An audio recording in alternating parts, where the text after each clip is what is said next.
video, I'm going to be showing you how to build a rotating workbench.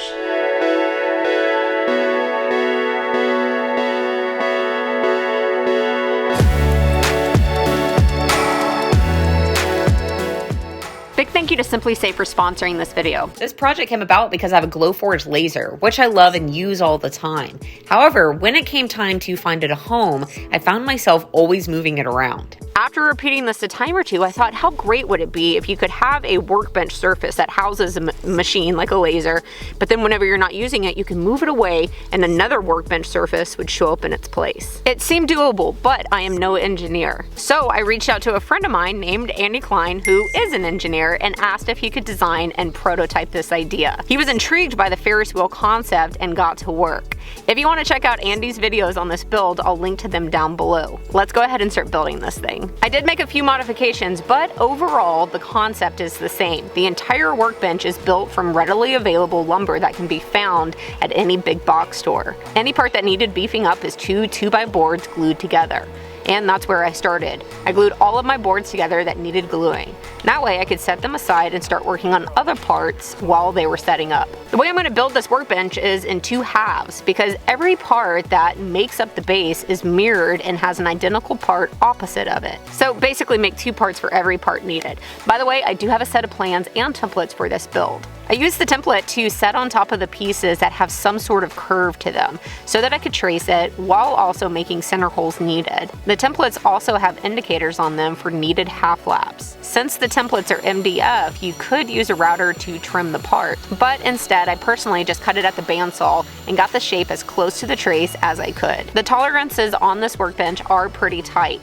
Everything needs to be square and straight in order for it to work. So any holes that are needed, I did at the drill press so that I could make sure they were truly straight. One area where mine differs from Andy's is Andy made his own pivot point, but I asked Jacob if he can go to the hardware store and find something off the shelf instead. After walking the aisle for something 3 inches round that had a flange, he came back with a drain, which I found hilarious and awesome. This drain will be the pivot point that will allow the two workbench surfaces to exchange places. The template gives me center to use a Forstner bit to eat a hole into this part for the smaller portion of the drain. Then I set the template back into place so that I could use a flush trim bit and a router to get the 3-inch portion chewed away. It's always nice to see such a great bit. I used a template in 2 other places to get the other parts into the shape they needed to be in. Oh, and if you build this workbench, on this particular part, a tip is to make this curve in one cut pass if you can. The reason is because this part in the next few steps will need to go to the drill press to get a hole put into it, but then also to the workbench to remove center of said hole, and clamping down a curved surface is of course tricky. But if you make that cut in one pass and keep this discarded piece, then you'll be able to puzzle it back together in order to give yourself a flat surface to hold it down to wherever you're working. Let's go ahead and try things out before I attach things together. Washer goes here. Oh yeah, this washer. I made it from some dry erase board we had left in the shop. Jacob also pulled that one out. It worked great. It not only is a great size, but also the surfaces work wonderful for a non-stick sliding surface. Let me pause and thank this video sponsor, which is Simply Safe. I have used Simply Safe for years now for my personal and commercial shop security. They provide serious home security with all of the protection, but with none of the hassle, headaches, or expense of the old school brands.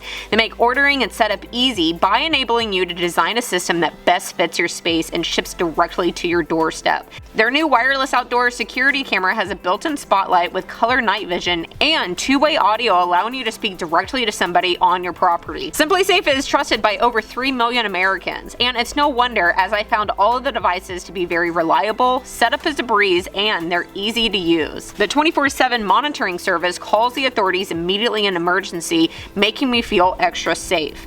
The Simply Safe app also allows me to know what's going on while I'm away. You can save 20% on a Simply Safe system when you sign up for the interactive monitoring plan and get your first month for free. You can go to simplysafe.com/April to learn more. To attach this pivot point, I took the grate off the drain and drilled holes into my part. A tip for times you can't be at the drill press is to use a speed square to keep yourself as straight as possible. These holes will come back into play in a few, but for now I've finished up the assembly for this part by attaching 2 pipes to it. These slip right through the holes on either side. In fact, the bit I had was a 1/16 too large. So to kill some of the slop, I wrapped a 1/16 shim around the pipe before slipping it in and screwing the flange to the part. Okay, now I set that aside and started assembling the first half of the base. I'm using DAP's Weldwood wood glue on all joints. And again, the workbench doesn't work if it's out of square. So before any hardware is put into a joint, I'm checking and double checking that things are going together as squarely as possible. Definitely using clamps or an extra pair of hands when needed. Now that spinning assembly with the drain can be added. Pushing bolts through the holes I created a few steps back to hold everything together. You can see from this side the head of the bolts catch on the drain cover, then the washer in between still allows the entire thing to rotate. Then all of those steps, do it again so that you end up with two halves that are identical. I put them off to the side because you can't put everything together without the tops. Now the tops are very simple to put together. They're plywood for the top and 2x4s for the framing. One thing to note though is both are framed differently. One is limited framing, and this one will hold my Glowforge, while the other one is beefed up framing. The added members aren't for strength though, they're to counterbalance the weight of the Glowforge. If you have two surfaces drastically weighted different, then the heavy one will want to fall quickly, but then be difficult to lift up. If you compensate for the differences in the build, it should allow rotating it to be much easier. Yes, let's do this! Putting it together is like a Chinese finger pull. All components need to be working as one to come together. The two tops can be placed on the bars, then all four parts can be squished together.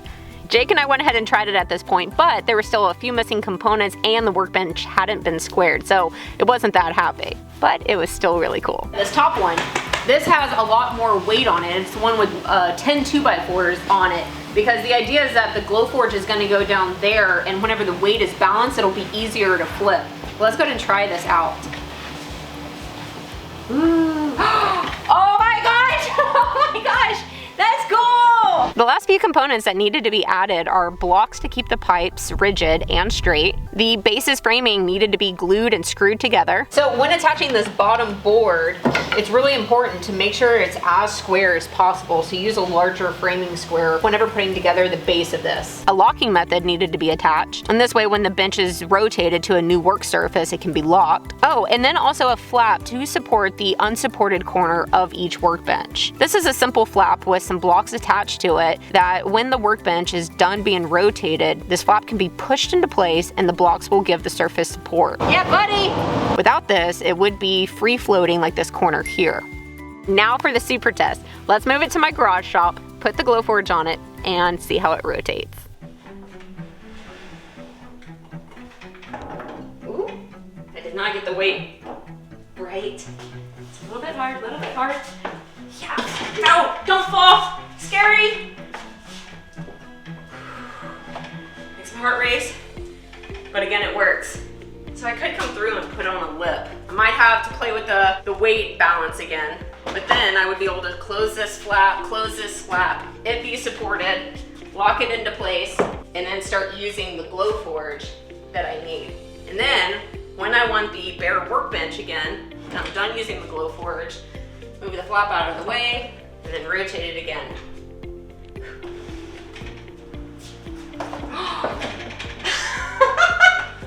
That's pretty exciting. This thing is awesome, but it definitely is not quite there yet. The weight difference is really where it gets sticky. But whenever the Glowforge is on top and it goes down, it's super, super cool as far as the concept goes. There's a few things, like I could build in a wall to make sure the Glowforge doesn't work off. I can add more framing members in order to level out that weight difference a little bit more. But even if I don't do that, I think this concept of having two workbench surfaces with the same footprint is pretty darn cool, even if you don't have a piece of machinery that you're swapping out for it. Or it would be great for a piece of machinery that's a little bit lighter than the laser. I hope that you've enjoyed this process. I hope that it inspires you to come up with these creative ideas and then prototype it, see how it works, and then maybe tweak it from there. If you do want to build this workbench, don't forget that I do have plans and templates for it, and I'll see you on whatever I'm building next.